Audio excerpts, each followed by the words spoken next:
안녕하세요. 법무의 명도의 정민경 변호사입니다. 전자소송을 이용한 주택임차권 등기 명령 신청 시작해 보겠습니다. 네이버, 구글 같은 포털 사이트에 전자소송을 한번 검색을 해보시면은요. 현재 화면에서 보시고 계신 것 같은 전자소송 사이트에 들어가실 수 있는데요. 모든 사이트를 처음 이용하실 때는 가장 먼저 회원가입을 해야 되겠죠? 전자소송에서는 이렇게 사용자 등록이라는 이름으로 회원가입을 할 수 있게 만들어 놨습니다. 그래서 저희가 사용자 등록을 클릭을 해서 한번 들어가 보면 이렇게 사용자 유형에 따라서 여러 가지 가입을 할 수 있게끔 만들어 놨는데요. 지금 저희는 개인이 직접 소송을 제기를 하는 절차를 이용을 하는 거기 때문에 개인에 해당하는 부분에 있는 등록하기 버튼을 클릭을 하셔서 가입 절차를 진행을 해주시면 됩니다. 가입하시면 당연히 아이디 비번 입력하실 거고요. 아이디 비번 가입을 전부 마치셨다면 다시 홈페이지 메인 화면으로 들어오셔서 여기 아이디 비밀번호 입력을 하셔서 로그인을 하신 다음에 인증서를 등록을 해주셔야 됩니다. 자, 인증서 우리 금융거래할 때 가장 많이 사용하고 있는데 그게 바로 서명을 대신하는 겁니다. 우리가 법원에 서류를 제출을 할 때는 서명하고 도장을 날인하고 이런 절차를 거치는데요. 전자소송은 전자문서를 통해서 서류를 주고받는 구조이기 때문에 그 서명을 인증서로 대신을 하고 있습니다. 다만 인증서가 지금 현재는 여러 가지 종류의 인증서가 나와 있는데 아직까지 전자소송에서는 금융인증서는 사용이 안 되고요. 과거 공인인증서라고 불렸던 공동인증서만 사용을 할 수 있습니다. 그래서 공동인증서를 등록을 하시고 나시면 다시 이 메인 화면으로 들어오셨을 때 인증서를 통해서 로그인을 하실 수 있습니다. 인증서를 통해서 로그인을 하셔야만 서명을 할 수 있게 되고 법원에 서류를 제출할 수 있기 때문에 반드시 인증서로 로그인을 해주시기 바랍니다. 자, 그럼 우리 본격적으로 주택임차권 등기명령 신청서 작성을 위해서 전자소송 사이트에 한번 로그인을 해보도록 하겠습니다. 자, 이렇게 로그인을 하면 이렇게 제 개인 정보가 나오게 되는데요. 오른쪽에 보면 상단에 여러 가지 메뉴가 있습니다. 이 메뉴들은 소송을 진행하실 때 사용을 할 수도 있고 해보지 않을 수도 있어요. 지금 저희는 처음 서류를 제출하는 단계이기 때문에 서류 제출 메뉴에서 제가 무엇을 선택해야 될지 한번 종류를 볼게요. 민사, 가사, 행정, 특허 등등 여러 가지가 있는데요. 제가 할 것은 주택 임차권 등기 명령 신청이고요. 그거는 민사 서류에 해당합니다. 그래서 민사 서류를 클릭을 하시면 되고요. 자, 민사 서류를 클릭을 했더니요. 여기 보면 본안, 신청, 지급 명령 이런 게 있네요. 제가 할 거는요. 신청입니다. 이름이 뭐였죠? 주택 임차권 등기 명령 신청이니까 제가 할 건 민사 신청에 해당합니다. 민사 신청에 해당하는 서류도 이렇게 종류가 많아요. 그런데 주택임차권 등기 명령 신청은 굉장히 사용하는 사람이 많은 서류입니다. 그래서 자주 찾는 민사 신청 서류 안에 보면 주택임차권 등기 명령 신청서가 바로 나와 있습니다. 그래서 저희는 이거를 클릭을 하셔서 들어가 볼게요. 자, 요걸 클릭을 하고 나면 전자소송 동의에 관한 창이 나오게 되는데요. 이게 민사소송법상 민사소송을 수행을 하려면 개별적인 동의가 필요하기 때문에 이 절차를 거치게 되는 거예요. 그리고 주요 사항 내용들이 들어가 있는데 다른 거는 한번 읽어보시면 되는데 가장 중요한 거는 요 송달에 관한 부분입니다. 송달 간주일은 1주가 지난 날 0시가 된다라는 말이 써 있네요. 송달 간주일이 뭐냐면 송달이 됐다고 친다는 겁니다. 송달이 됐다고 친다. 그런 거를 송달 간주했다라고 하는 건데요. 자, 우리나라는요. 법률의 효력이 발생을 하려면 그 의사표시가 도달해야 됩니다. 예를 들어 나 임대차 계약을 그만하고 싶어요. 그래서 내 임대차 계약 해지합니다. 또는 갱신하지 않겠습니다 하는 의사를 내가 그냥 보냈다. 라고 해서 법률 효과가 발생하는 게 아니라 그 보낸 의사 표시가 임대인한테 도달이 돼야지만 해지 또는 갱신 거절 이런 것들의 효력이 발생하게 된다는 겁니다. 자, 이거를 어렵게 도달주의라는 표현을 쓰고 있는데요. 그게 그렇구나 정도 아시면 될 것 같아요. 그러면 여기서 한 가지 생각해 볼 수 있는 게 있겠죠? 바로 내용증명입니다. 저희가 의사표시할 때 내용증명을 많이 이용을 하는데 자, 내용증명을 보냈어요. 그런데 임대인이 이걸 안 받습니다. 그러면 내 의사표시가 도달했어요? 안 했어요? 네, 도달이 안 됐죠? 이런 경우에 내용 증명이 상대방에 도달이 되지 않으면 이 법률 효과가 발생을 했나 안 했나 하는 문제가 발생하게 되는 겁니다. 자, 그러면 이 전자소송에서 이 내용을 일주일이 지난 날 0시, 송달 간주일이다라는 이거를 왜 이렇게 명시를 해놨을까요? 자, 보통은 우리가 종이로 이런 서류들을 법원에 가서 접수를 하게 되면은요, 법원은 이 서류를 우편을 통해서 보내줍니다. 자, 그런데 우리는 지금 이거를 전자로 하고 있죠. 전자소송으로 한다는 얘기는 메일과 같은 거란 얘기예요. 근데 우리 메일 하나 한번 들어가시면 어떻습니까? 읽지 않은 메일이 굉장히 많죠? 자, 그러면 전자소송도 마찬가지입니다. 법원에서 어떤 서류를 보냈는데요. 저희가 그걸 받지 않아요. 열어보지 않습니다. 그러면 내가 그걸 열어볼 때까지 계속 어떠한 효력도 발생하지 않는 상태가 지속되겠죠? 그러면 소송이 너무나 지연이 될 수 있습니다. 그래서 이거를 그러한 단점을 보완을 하려고 전자소송 같은 경우에는 특별하게 법원에서 이 서류를 보내고 나서 전자소송 시스템에 저희가 이거를 확인하게 되잖아요. 등재가 됩니다. 등재가 되면 이게 통지가 된 날로부터 일주일이 지나고 나서 그 0시가 되면은요, 그냥 자동으로 송달이 됐다라고 치겠다는 겁니다. 그래서 이건 굉장히 중요해요. 왜냐하면 법원에서 기한을 정한 여러 가지 행위들을 요구하는 것들이 있거든요. 이제 그런 거를 따지는 기산점이 되기 때문에 매우 중요합니다. 그래서 어쨌든 소송을 제기를 했으면 전자소송 사이트 자주 들어가서 잘 확인해야 된다 정도 기억하시면 될 것 같아요. 자, 그러면 나는 전자소송을 통해 진행을 하겠다라고 동의를 하시면 요 밑에 두 가지 상자가 활성화되는데요. 저는 당사자이기 때문에 당사자 작성을 클릭하시면 됩니다. 자, 당사자 작성을 클릭을 하면 이와 같은 화면으로 넘어가게 되는데요. 저는 시간을 조금 절약하기 위해서 내용을 조금 기재를 해왔어요. 일단 가장 먼저 상단부터 차례대로 단계별로 진행을 하시면 됩니다. 자, 여기 사건명을 보니까 주택임차권 등기라고 되어 있네요. 자, 요거는 자동으로 기재되어 있는 거기 때문에 수정 안 됩니다. 네, 요건 자동 기재예요. 그럼 그 밑에 한번 볼게요. 제출 법원이라고 별표까지 달아서 써져 있네요. 자, 제출 법원이라는 건 뭐냐면요. 주택 임차권 등기 이 신청서를 어떤 법원에 제출을 할 거냐 라는 걸 물어보는 겁니다. 어떤 법원이라니? 갑자기 의문이 들겠죠? 자, 우리나라의 법원이 굉장히 많습니다. 대법원, 고등법원, 지방법원 하나에 뭐 지원도 있고요. 시군 법원도 있습니다. 그런데 고등법원이 6개나 되고요. 지방법원 18개나 되고요. 그 지원은 40개가 넘습니다. 자, 그런데 이렇게 많은 법원 중에 그럼 도대체 내 서류는 어디다 보내면 되지? 라는 의문이 생기실 거예요. 자, 그런데 내가 서울에 살고 있는데 오늘은 기분이 나빠서 한번 제주도에다가 한번 신청을 해봐야지 라고 해서 제주도에 신청하고, 그죠? 지방 사는 사람들이 서울이 제일 좋을 것 같아.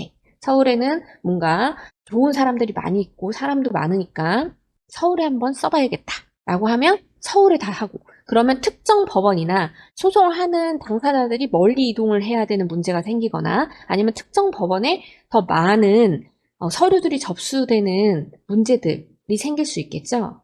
그래서 어떤 법원이 어떤 사건을 재판할 수 있는지를 배분을 해놨습니다. 그래서 그걸 관할이라고 하는데요. 관할의 종류는 굉장히 여러 가지가 있어요. 그런데 주택임차권 등기 명령 신청의 관할은 임차주택의 소재지를 기준으로 구분이 된다라고만 생각을 하시면 될 것 같아요. 그래서 기본적으로 임차주택의 소재지를 관할하는 지방법원, 지원, 시군 법원이 이제 관할을 하게 됩니다.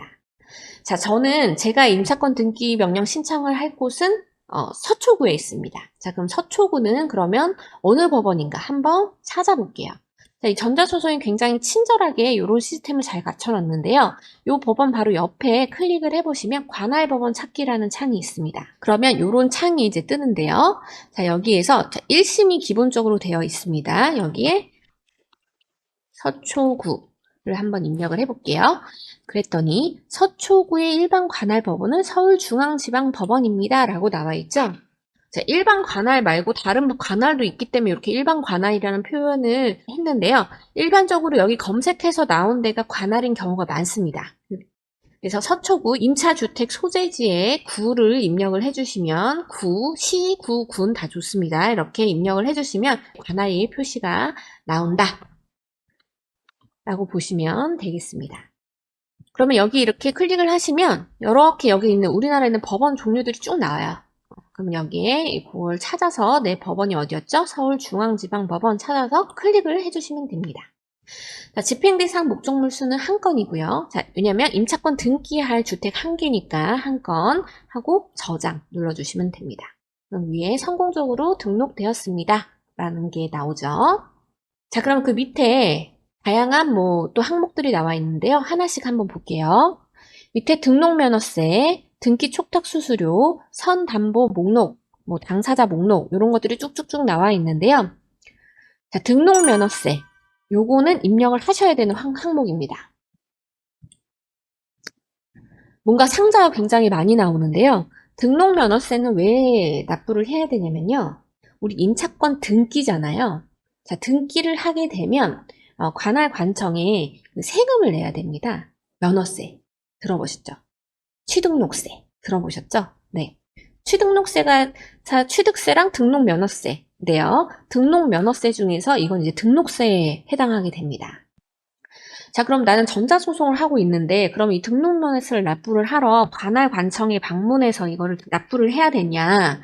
그렇게 납부하셔도 됩니다. 왜냐하면 임차권 등기 명령 신청에서 이 등록면허세 요 항목 입력은 입력을 지금 안 하셔도 돼요. 그냥 영수증만 첨부 서류에 첨부해서 내셔도 되기 때문에 오프라인으로 가셔가지고 납부하시고 영수증만 첨부를 해서 내셔도 됩니다. 그런데 우리는 지금 이걸 전자로 진행을 하고 있기 때문에 전자로 이용할 수 있는 방법을 한번 찾아볼게요.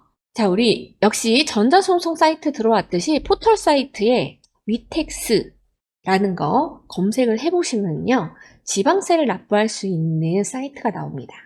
자, 서울시는 이텍스라는 것도 있어요. 자, 서울 소재지의 경우에 이텍스를 통해서 납부를 하실 수도 있습니다. 자, 위텍스는 전국구고요. 이텍스는 서울만 가능합니다.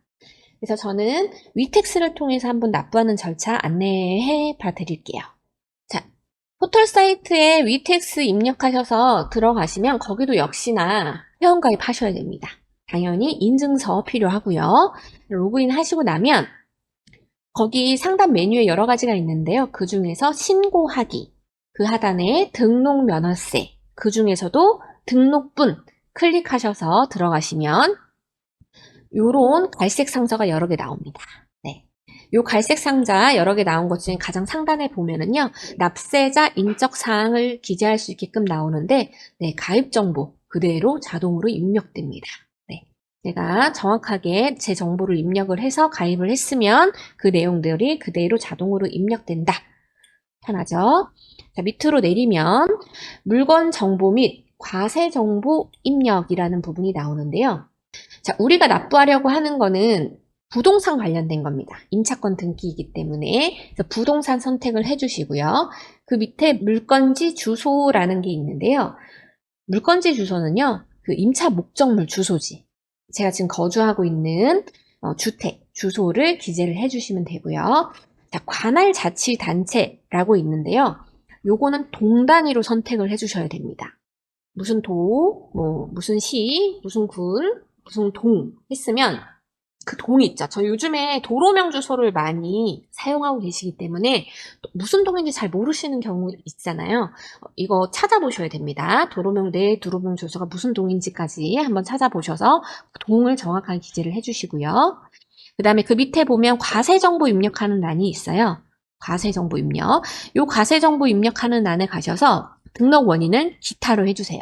자, 이 등록 원인을 쭉 찾다 보면은요, 임차권이라는 게 있긴 있습니다. 그런데 여기에서 입력할 수 있는 임차권이랑 지금 저희가 하려는 임차권 등기 명령 좀 달라요. 그래서 기타로 하시고 그 밑에 항목을 기재할 수 있게끔 나오거든요. 거기 밑에 임차권 등기 명령 신청이라고 써주시면 됩니다.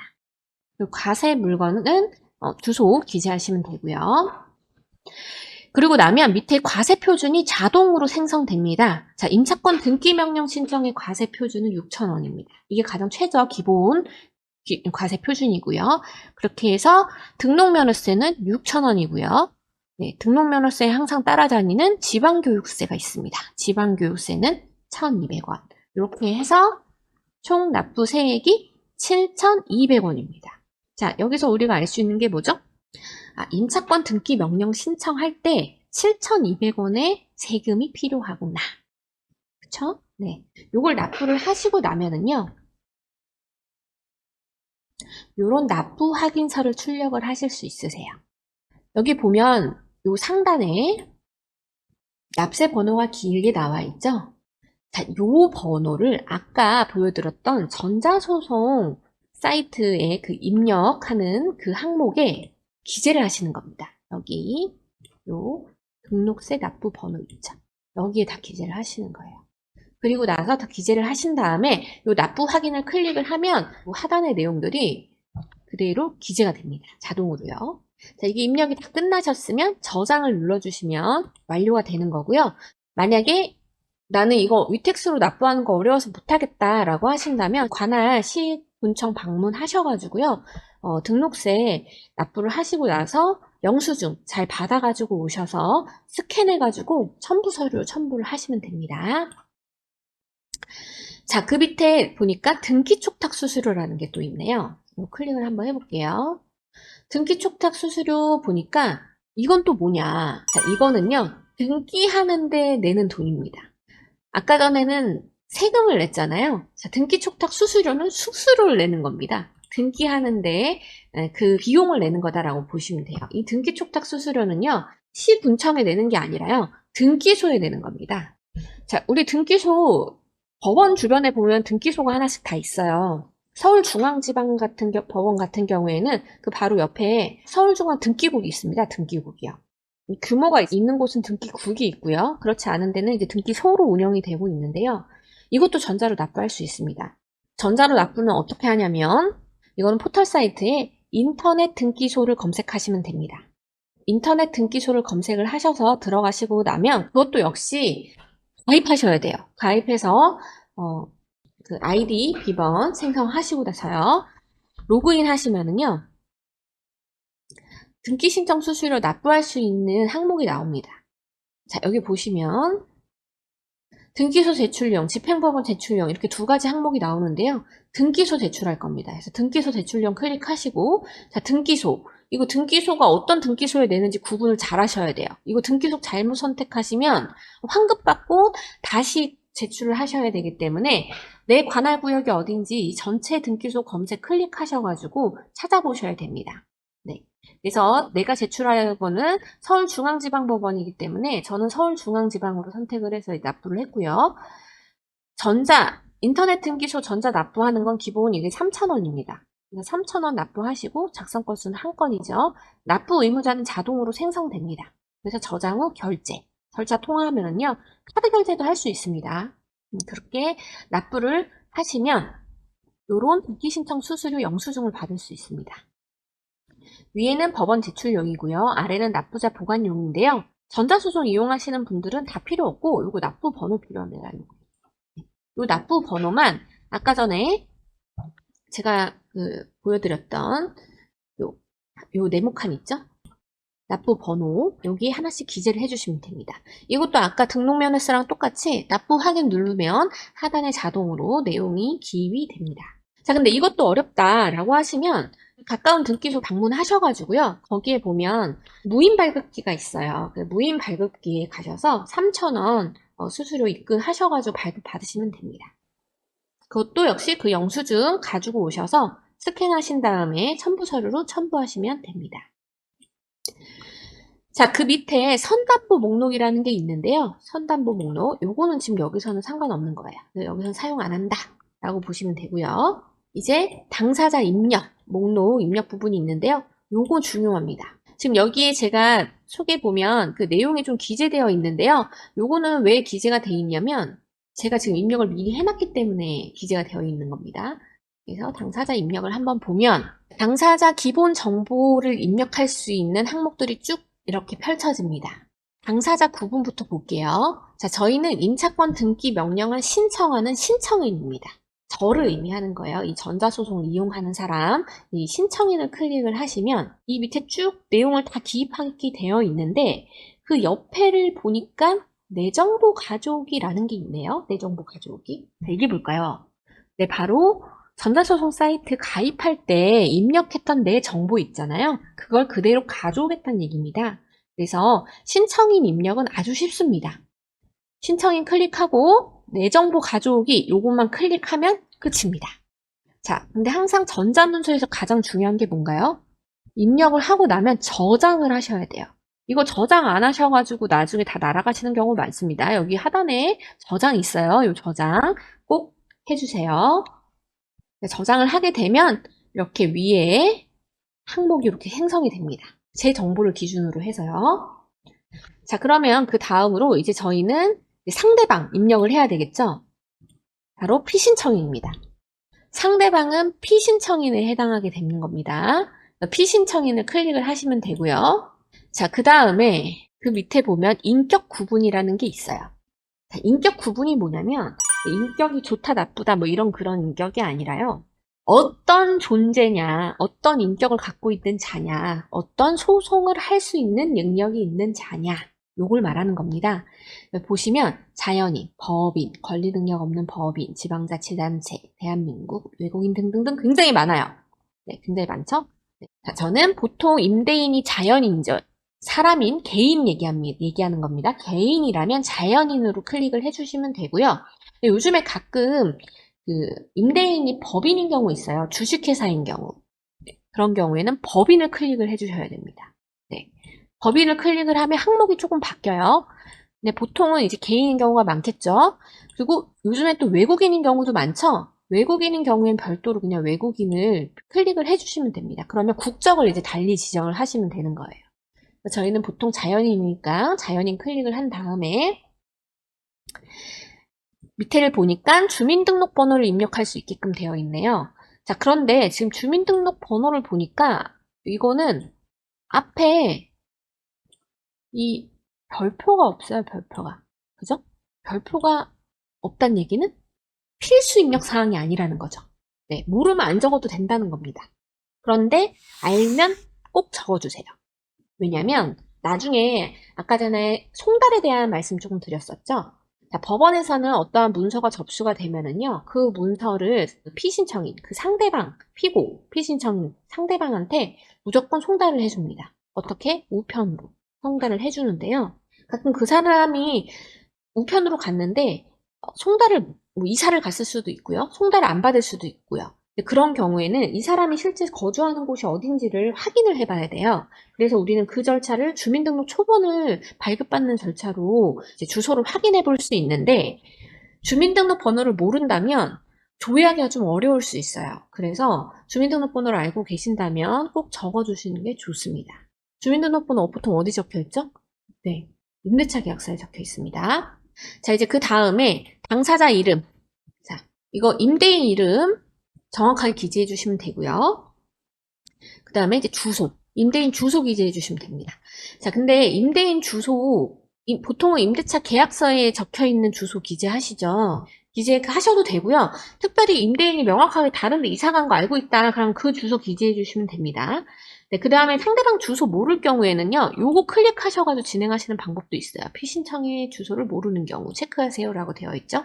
다만 이거 하시려면은요, 주민등록번호 무조건 알고 있어야 됩니다. 주민등록번호요. 네, 그래서 주민등록번호 알고 있는 경우가 좋다. 알고 있으면 무조건 기재해달라라고 말씀드린 겁니다. 이 밑에 보니까 송달 장소라는 게 따로 있죠. 이건 뭐냐면요, 보통은 주소랑 동일합니다. 그런데 가끔 이 임대인이 주민등록을 해놓은 주소랑 달리 다른 곳에 거주를 하고 있어요. 내가 그걸 명확하게 알고 있어. 또는 이 우편물은 보통 우체부를 통해서 우편으로 간다고 했잖아요.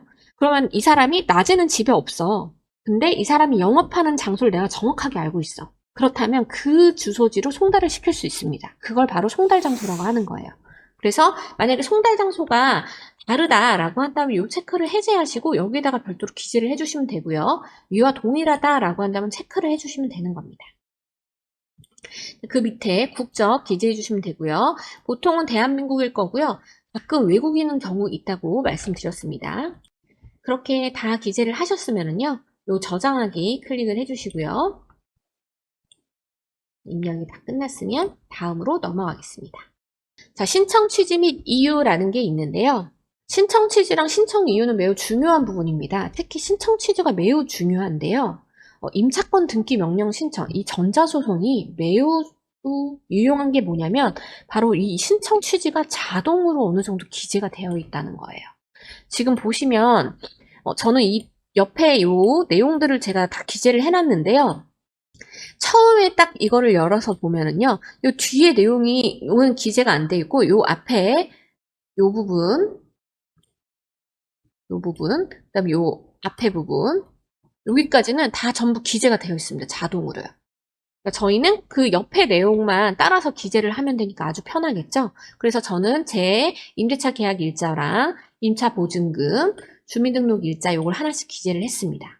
자, 임차 범위라는 게 있어요. 뭐냐면 이거는 보통은 별지 부동산 표시와 같음 이렇게 기재하시면 돼요. 특히 아파트, 빌라인 경우에 이렇게 기재하시면 됩니다. 그런데 다가구 주택이라고 있어요. 다가구는 어떤 거죠? 여러 세대가 사는데 그 등기가 한 개밖에 안 돼 있어요.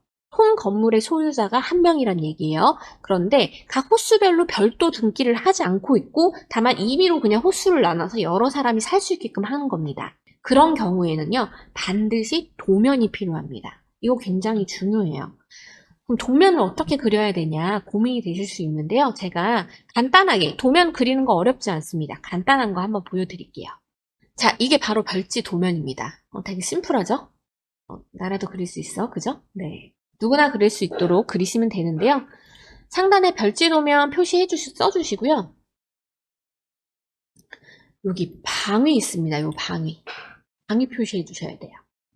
그런데 방위 잘 모르겠다. 자신 없다. 하시면 하지 마세요. 이거 잘못 그리면 수정하셔야 돼요. 나중에 집행이 안 되는 문제들이 생길 수 있기 때문에 자신 없으면 쓰지 마라. 그런데 명확하게 할 때 원래는 방위 표시해 주셔야 됩니다. 네, 여기 보시면 이렇게 특정할 수 있는 것들 이렇게 하나씩 써주는 거예요. 여기 보통 이제 호수 넣어서 쓰잖아요. 그래서 이 호수 그냥 기재해 주시는 거고요. 여기가 이제 복도가 있을 거고 계단이 있다. 요 정도란 표시를 해 주시면 되는데 여기서 지금 중요한 거는 바로 요 번호입니다. 번호. 지금 이 부분을 우리가 지금 임차권 등기를 할 거다라고 한다면은요. 요 가 부분이죠. 가 부분 임차권 등기한다라고 하면은 번호를 순서대로 매기시는데 이 번호를 순서대로 불렀을 때 완벽한 도형이 만들어져야 됩니다. 어떻게? 별지 도면 표시 1, 2, 3, 4, 5, 6, 7, 1. 각 점을 차례로 연결한 선내 가 부분. 요렇게 기재를 하는 거예요. 가끔 7까지만 쓰고 1을 두 번 쓰는 겁니다. 1을 안 쓰는 경우 있는데 그러면 완벽한 도형이 안 되잖아요. 요 선이 빠지니까. 그래서 반드시 1을 두 번 써주는 형식으로 표시를 해주시면 됩니다. 이렇게 해서 이제 별지 도면은 이제 쓰는 부분에 있어서 뭐 예외도 있고 규칙도 있고 한데요. 그런 거는 중요하지 않고요. 다가구 사시는 분들은 기본적으로 별지 도면 첨부해야 된다 정도 기억하시면 될 것 같아요. 자, 그래서 임차 범위 그렇게 표시를 해주시고요. 그 밑에 점유 개시 일자 기재하시고 확정 일자 받은 거 기재해 주시면 됩니다. 그 다음에 여기 신청 이유도 자동으로 다 작성돼 있어요. 자동으로 다 작성이 돼 있는데 문장이 조금 이상하거나 내 정보에 맞게끔 이 부분만 일부씩 해가지고 수정해서 기재를 해주시면 됩니다. 신청이 너무 편하죠? 자, 이거 다 기재됐습니다, 이제. 그러면 하단에 목적물을 입력을 할 거예요. 목적물이 뭐냐? 나 임차권 등기할 대상. 그게 바로 목적물입니다. 자, 이 목적물을 입력하는 방법이 여러 가지가 있는데요. 자동으로 입력하는 방법이 있어요. 그런데 임차권 등기 명령 신청 단계에서는요, 제가 직접 입력하는 방법으로 설명드릴 거예요. 자동으로 입력하는 거는 나중에 강제 경매 신청하는 절차에서 한번 보여드리도록 하겠습니다. 직접 입력하는 부분을 들어가게 되면은요. 직접 입력 클릭을 하면 이렇게 나와요. 그럼 밑에 부동산 종류를 구분할 수 있게끔 되어 있어요. 집합 건물과 건물. 이게 무슨 차이죠? 아까 말씀드렸듯이 아파트나 빌라, 각 호수별로 별도 등기가 되어 있는 건 집합 건물이고요. 다가구 아니면 통건물, 단독주택 이런 거면 건물 기재하시는 겁니다. 그래서 보통은 이제 집합건물이실 거기 때문에 집합건물 클릭을 하고요. 그다음에 이제 주소 기재하시면 됩니다. 주소 검색하셔서 쭉 기재를 하시면 되고요. 도로명 주소, 요즘엔 도로명 주소까지 다 기재를 해주시는 게 좋습니다. 다 기재를 해주시면 됩니다. 그리고 그 밑에 건물 내역이 있는데요. 이거는 동, 층, 호수 기재하는 겁니다. 101동, 2001호 이런 거 있잖아요. 네. 그 다음에 전유 부분 건물의 표시. 자, 여기 들어오면 이제 다들 막히시는데요. 자, 이거를 작성을 하시려면 등기사항 전부 증명서를 보실 줄 아셔야 됩니다. 자, 등기사항 전부 증명서 한 번쯤은 다 보셨죠? 임대차 계약 체결하실 때 당연히 제공이 되기 때문에 그런 거 본 적 없어요 하시는 분은 안 계실 것 같아요. 등기사항 전부 증명서 보는 방법 한번 보여드릴게요. 자, 여기 있습니다. 자, 등기사항 전부 증명서라는 게 있는데요. 자, 우리 아파트나 빌라 같은 거는 집합건물이어서 이렇게 집합건물이라고 써 있어요. 자, 여기에 제출용이라고 되어 있잖아요. 이건 뭐냐면 이게 열람용이 있고 제출용이 있습니다. 근데 법원에 내시는 건 무조건 제출용을 발급받으시는 거예요. 비용이 좀 다릅니다. 여기 집합건물에 대해서 이 주소 부분 여기 나와 있고요.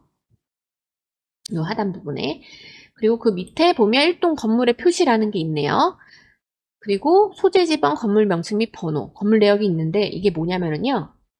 자, 우리 집합건물 그냥 상상을 해보시면 됩니다. 우리 집합건물은 사실은 건물은 하나잖아요. 그럼 그 건물 안에 특정한 내 호수가 있는 거죠. 그래서 등기에는 어떻게 표시가 되어 있냐면 첫 번째로 그 건물 통건물에 대한 표시를 기재를 해주는 겁니다. 그래서 여기 밑에 보시면 요거는 이제 삭선되어 있는 거는요. 이게 한번 수정이 됐기 때문에 삭선이 되어 있는 거예요. 그래서 삭선이 안 돼 있는 내용을 보시면 됩니다. 그래서 1동 건물의 표시를 보면 뭡니까? 주소, 도로명 주소, 그죠? 그리고 그 건물 내역, 뭐로 만들어져 있고 어떤 지붕이고 몇 층짜리고 각 층별로 면적이 어떻게 된다. 이런 내용들이 세부 내역이 되어 있어요. 그런데 이 세부 내역을 한 동의 건물이니까 1층부터 지하가 있다면 지하부터 그 전체 층수를 전부 다 기재를 해주셔야 되는 겁니다. 이게 요즘에 아파트 같은 경우에 층이 매우 높기 때문에 뭐 30층, 40층짜리도 있죠? 이거 다 기재하는 게 엄청 힘들죠. 이거 면적 하나로 틀리면 안 돼요.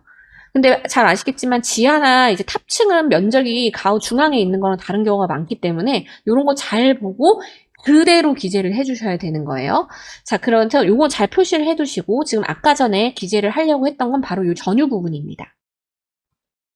전유 부분의 건물의 표시 부분에 보면은요, 요거는 아까 보여드렸던 거는 전체 통 건물에 대한 정보였고요. 이번에는 내 호수에 대한 정보입니다.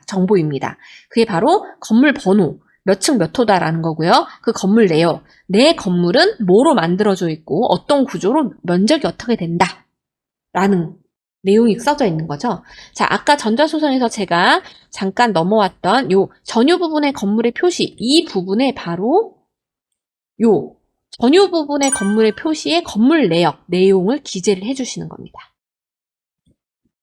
자, 그래서 여기 그대로 가져와서 기재를 한 거예요. 그런데 이 제곱미터는 우리 키보드에 없잖아요. 그래서 여기 옆에 이 제곱미터 달아놓은 겁니다. 이거 하면 계속 생겨요. 이거 누르면. 그죠? 자, 그 다음에 제가 아까 1동 건물을 설명을 해드렸어요. 집합 건물은 반드시 1동 건물을 입력을 해주셔야 돼요. 그게 바로 여기 밑에 하단에 나와 있는 1동 건물 입력입니다. 이걸 클릭을 하시면은요, 이걸 다 기재하게끔 되어 있어요. 저는 10층짜리 아파트를 기준으로 해서 기재를 해봤는데요. 이게 40층이면 40층까지 다 기재하셔야 됩니다. 그래서 직접 입력하는 게 좀 힘들어요. 실수가 나올 수도 있고요. 그래서 어쨌든 우리 한번 해봐야 되니까 이렇게 해서 저장해 주시면 됩니다. 그 다음 닫고 옆에 소재 지번 입력 누르시면은요, 요건 자동으로 요것만 클릭해 주시면 됩니다. 그것도 저장 해주시고 닫고요. 이거 했으면 끝난 거예요. 자, 근데 좀 이상하죠? 아까 등기 봤을 때 대지권의 목적인 토지의 표시라는 게 있었어요. 대지권이 뭡니까? 집합 건물에 있어서 우리 아파트 거주하시는 분들도 땅 지분 조금 가지고 계시는 건 아시죠? 네, 건물을 갖고 있는데 땅을 갖고 있지 않는 경우, 그렇게 되면 나중에 땅 주인이 나타나서 건물 철거하라고 할 수 있는 등등의 여러 가지 문제들이 생길 수 있으니까 보통 집합 건물들이 일정 지분 그 토지를 사용할 수 있는 권리를 함께 매입하고 그게 하나의 이제 소유권으로서 존재를 하게 되는 겁니다. 그래서 이 집합 건물에 보면 대지권의 목적인 토지의 표시가 나와 있는데요. 그건 이 토지에 대한 정보가 기재되어 있는 거예요. 그래서 아까 그 전자소송에서 요 소재 지번 입력을 할 때 그 내용이 이제 그 내용 중에 그 땅을 기준으로 한 지번이 기재가 된 건데요. 근데 이 땅은 목적물이 아닙니다. 왜냐면요. 우리 임차권 등기 어디에 하고 있는 거죠? 네, 주택에 하고 있기 때문에 그래요. 주택을 하고 있기 때문에 여기에는 대주권의 정보를 표시하지 않습니다. 그래서 특히나 이거 다가구나 단독주택 같은 거 임차권 등기하실 때 토지를 같이 그 임차권 등기의 목적물로 삼으시는 분들도 많이 계시는데 그렇게 할 경우에 보정 나올 경우가 많아요. 왜냐하면 주택 임차권이 아니기 때문에 그렇습니다. 자, 그러면 여기까지 이제 사건 정보에 대한 입력을 전부 마쳤습니다. 당연히 저장을 하시고 다음으로 넘어가시면 되겠습니다. 자, 다음으로 넘어왔는데요. 제목이 소명 첨부 서류예요.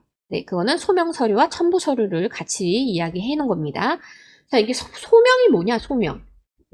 증거라고 생각하시면 됩니다. 복잡하게 생각하지 마시고 증거 자료 입력하는구나. 증거는 뭐에 대한 증거예요? 내 주장을 뒷받침하는 자료겠죠? 자, 우리 전자로 하는 거기 때문에 모든 서류를 다 스캔을 하거나 이제 전자문서로 만들어 놓으셔야 돼요. 그거를 이렇게 끌어다가 드래그 해가지고 여기다 갖다 놓으면 자동으로 목록이 생깁니다. 자동으로 목록이 생겨요. 그래서 그걸 등록 버튼을 눌러주면 하단에 요런 내용들이 자동으로 기재가 됩니다. 하나씩 볼게요. 자, 첫 번째 소갑. 자, 그 신청 사건은 소갑의 이제 신청인 기준의 서증 부호고요. 그다음에 번호가 하나씩 매겨집니다. 1번, 2번, 3번. 왜냐면 증거 번호가 있어야 증거가 뭔지 구분이 되겠죠? 그래서 증거를 이제 번호로 구분을 하고 있는 거고, 그 서류명이 자동으로 입력이 되는데요. 여기서 이 서류명은요, 지금 이게 자동으로 입력이 된다고 말씀드렸어요. 그건 뭘 기준으로 해서 만들어지겠어요? 바로, 네, 이 파일명을 기준으로 해서 만들어지는 겁니다. 파일명을 이 서류명이랑 일치시켜 놓으면은요, 이 앞에 파일 이름이 그대로 자동으로 입력이 되도록 되어 있습니다. 진짜 편하게 되어 있죠? 그래서 이건 자동으로 만들어지는 거예요. 그래서 만약에 우리가 이 서류들을요, 그냥 스캔하고 1, 2, 3으로 그냥 했어요. 스캔 1, 스캔 2, 뭐 스캔 3 이렇게 했으면 서류명이 스캔 1, 스캔 2, 스캔 3이 됩니다. 그럼 그럴 때는 어떻게 해야 된다? 그럴 때는 여기 커서 놓고 이름 내가 써주시면 됩니다. 이 타이핑이 됩니다. 네, 그러면서 이런 식으로 타이핑이 되기 때문에 이렇게 수정을 해주시면 돼요. 자, 수정을 한 다음엔 반드시 저장해 주셔야 돼요. 요거 저장 안 해주시면 반영이 안 됩니다. 그래서 꼭 저장해 주시면 됩니다. 자, 근데 제가 지금 첨부한 이 소명서류 보니까 등기 첨부했고요. 임대차 계약 첨부했고요. 내용증명 우편 첨부했어요. 이 내용증명 우편은 뭐냐면요. 해지 통지한 거예요. 해지 통지. 지금 보면 파일명 요건 일치하지 않죠? 이거는 제가 임의로 기재를 했다는 얘기예요. 그죠? 그래서 요거는 내 주장이 뭡니까? 나 임대차 계약 끝났는데 임대인이 보증금 안 돌려줘. 그래서 나 임차권 등기하고 이사 가야 돼. 이게 핵심 주장이잖아요. 그 등기는 왜 넣죠?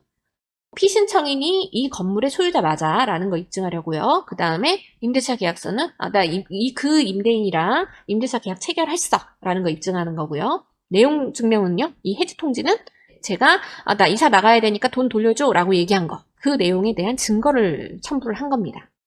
근데 사실 임차권 등기 명령 신청에서요. 이 소명 서류와 첨부 서류 구분은 크게 중요하지 않아요. 그런데 본안 소송에는 중요합니다.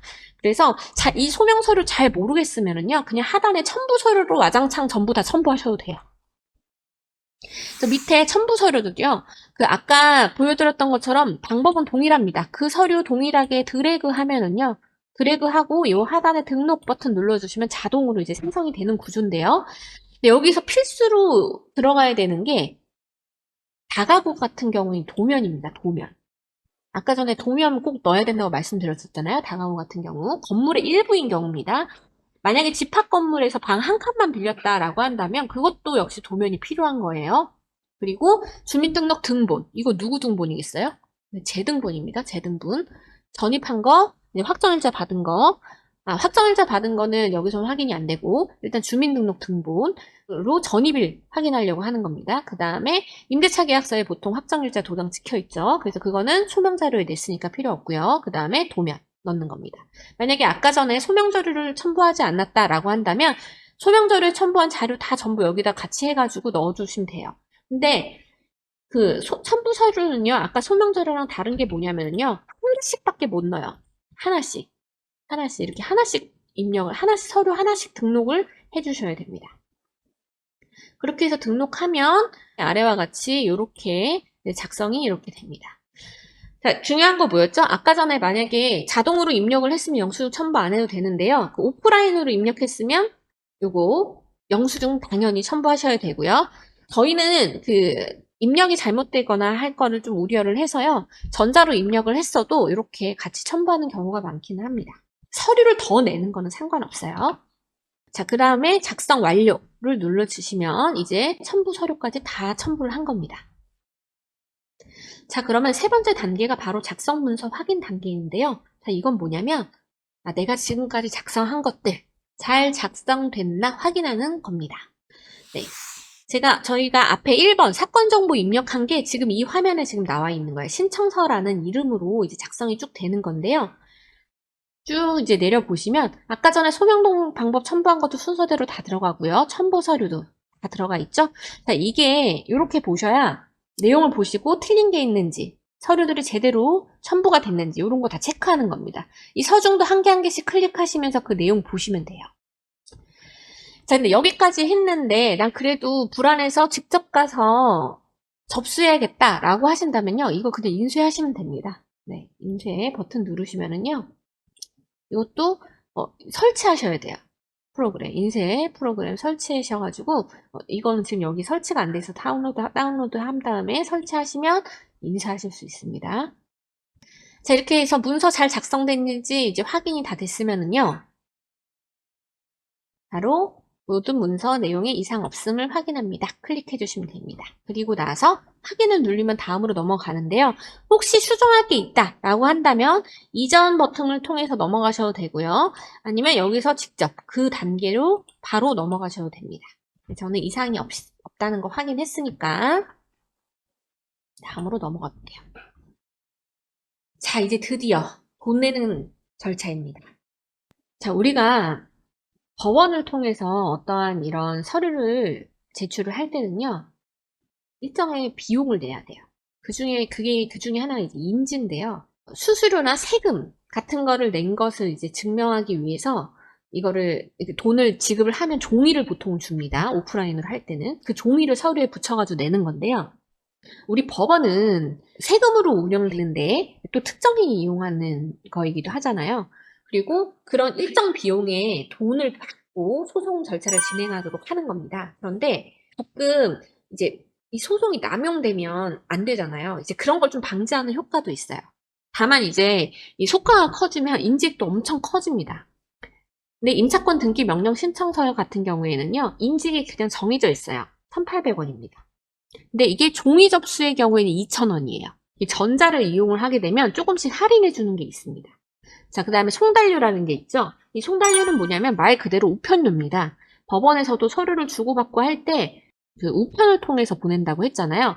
저는 전자소송으로 하고 있지만 상대방은 우편으로 받아야 되죠. 그래서 우편료가 발생합니다. 특히 주택임차권 등기명령 같은 경우에는 상대방한테도 결정문을 보내야 되지만 등기국에도 보내야 돼요. 등기소에도. 그냥 등기 절차를 해야 되기 때문에. 그래서 이런 절차에 필요한 우편료를 일정 금액 받고 있습니다. 그래서 인지행 1,800원에 송달료 31,200원 이렇게 해서 비용이 필요하구나 라는 걸 확인하시면 되고요. 그 밑에 보면 납부 방식이 있는데 납부 방식이 총 4가지가 있어요. 가상계좌를 받아서 계좌 이체하시는 방법, 그냥 계좌 이체하시는 방법 있고요.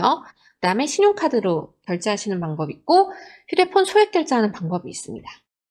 저는 가상계좌를 한번 해볼게요. 자, 인지행 납부 클릭하면은요. 이렇게 비용이 자동으로 기재가 되고 있고요. 납부 당사자 선택을 눌러볼게요. 네, 여기는 납부 당사자, 납부하는 사람이 누굽니까? 신청인이죠. 신청인이 누구죠? 접니다. 네, 제 이름을 쓰고요. 클릭하고 다 동일하죠? 그래서 납부 당사자 등록을 합니다. 등록을 하면 밑에도 같이 생겨요. 송달료 부분도. 납부인도 선택을 할 겁니다. 또 동일하니까 한 번에 등록하는 겁니다. 그럼 자동으로 내용들이 생깁니다. 그 밑에 환급계좌라는 게 있어요. 이 환급계좌라는 건 뭐냐면 나중에 돈이 남으면 돌려준다는 겁니다. 인지액이 남는 경우도 가끔 있어요. 소송 같은 경우엔. 그런 경우에 이제 돌려주고요. 그래서 은행이랑 계좌번호 정확하게 해서 기재해 주시면 됩니다. 그 다음에 계좌 확인을 꼭 해주셔야 돼요. 유효한 계좌 정보입니다. 라는 게 떠야 이게 계좌가 맞지 않으면 유효한 계좌 정보가 아닙니다. 라고 떠요. 그래서 이거를 확인을 반드시 해주셔야 돼요.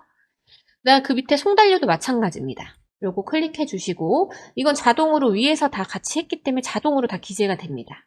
이것도 계좌 확인 눌러주셔야 돼요. 네.